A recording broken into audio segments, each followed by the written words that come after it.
Well, farmers are this morning waking up to good news. Rain is pouring down across parts of the state. Charlotte Mortlock joins us now live from Wagga Wagga. Charlotte, how much rain have they picked up so far?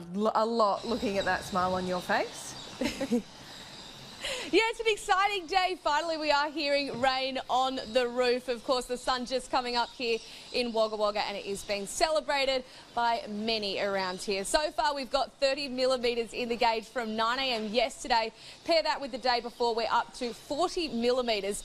We are set for some very wet weather today. At the moment on the main street, it is torrential, and we are set for a forecast all up from this system to get around 100 millimetres of liquid gold here in Wagga Wagga.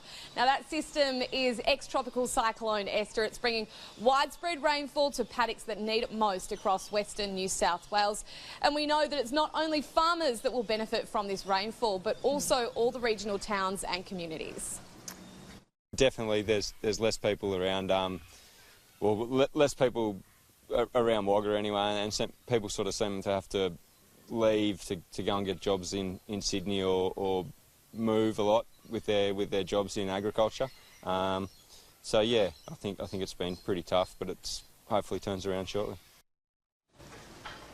So the best thing about this system is that it is fairly consistent. It always is quite cruel when you see some areas get good rainfall and others don't get any at all. So we know that, for example, here in Wagga Wagga, they've received around 50 millimetres below the average for January and February. But 2 hours away, northwest in Griffith, they've got about 30 millimetres more than the average for this time of year over those same 2 months.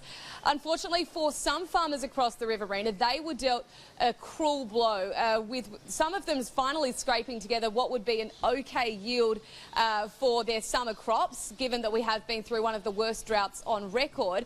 And unfortunately, then the Dudds Road fire took off at the end of December.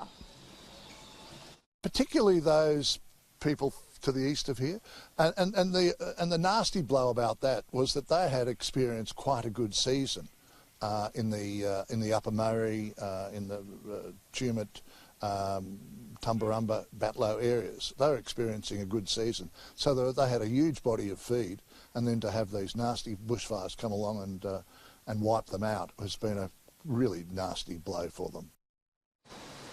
Pete, Laura, there is no doubt that this is a good news story. Lots of people smiling around town today, but there are a few cautions that I should mention. There is a flood watch in place for the Murrumbidgee upstream here from where I am in Wagga Wagga. There's also a severe weather warning in place with flash flooding likely. And as Tom Saunders said, despite all of that rain, just 1.5% of the state has officially come out of drought, so it's leaving a fair bit more. Hopefully that rain keeps on falling.